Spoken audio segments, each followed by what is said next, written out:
sur ces nouvelles cartes bancaires qui vous permettent de payer sans contact. Pas besoin d'entrer sa carte dans un lecteur ni de composer son code, mais attention, ça n'est pas sans danger. Regardez plutôt le reportage de Fabien Cazot, Mathieu Nivenglowski et Abdel Zwiwesh. Le soir, dans le métro, cette jeune cadre ne fait pas spécialement attention à qui s'installe à côté d'elle, encore moins s'il s'agit d'un pickpocket dernière génération, capable de pirater les données de sa carte bancaire à travers son manteau. Démonstration. Une pratique totalement illégale et pour cause, en seulement 2 secondes, notre faux pickpocket a fait une belle moisson. Il faut équiper le numéro de la carte bleue, la date d'expiration et l'historique des dernières transactions qui a été effectuées avec la carte bleue. Et tout ça grâce à une simple application sur votre smartphone. Voilà, donc là j'ai une application sur mon téléphone qui me permet de lire la carte bleue sans contact. C'est extrêmement inquiétant, ça veut dire que n'importe qui peut avoir accès à toutes mes données, à l'historique de mes transactions. Oui, non, c'est un vrai trou dans la sécurité. En cause, ce petit logo qui symbolise des ondes, il permet le paiement sans contact et figure sur 40% des cartes bancaires en circulation. La peur de cartes sans contact devient un véritable business.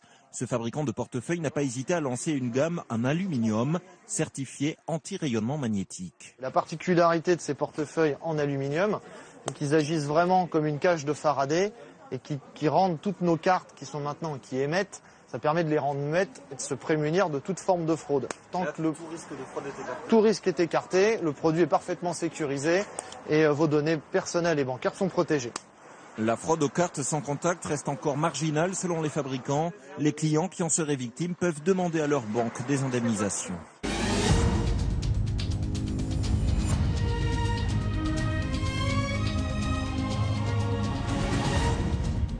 Les objets dits connectés, autrement dit ceux qui peuvent être reliés via Internet à un smartphone ou à un ordinateur. C'est le cas par exemple de voitures, de réfrigérateurs ou même de brosses à dents. Le phénomène se développe à très grande vitesse et cela attire les pirates informatiques. Quels dégâts peuvent-ils causer? Fabrice Collaro et Olivier Cresta ont enquêté. Parmi nos objets connectés, il y a aussi les passeports biométriques et les nouvelles cartes bancaires qui sont dotées d'une puce sans contact pour payer des petits montants. Mais là encore, ces puces ne sont pas sécurisées et on peut donc récupérer les informations qu'elles contiennent. On est allé chercher, pour les fins de la démonstration, une application qui est disponible à tous sur l'Internet. Et regardez simplement, j'ai ma carte de crédit dans le portefeuille et sans même toucher à quoi que ce soit, je suis capable instantanément de récupérer toutes les informations.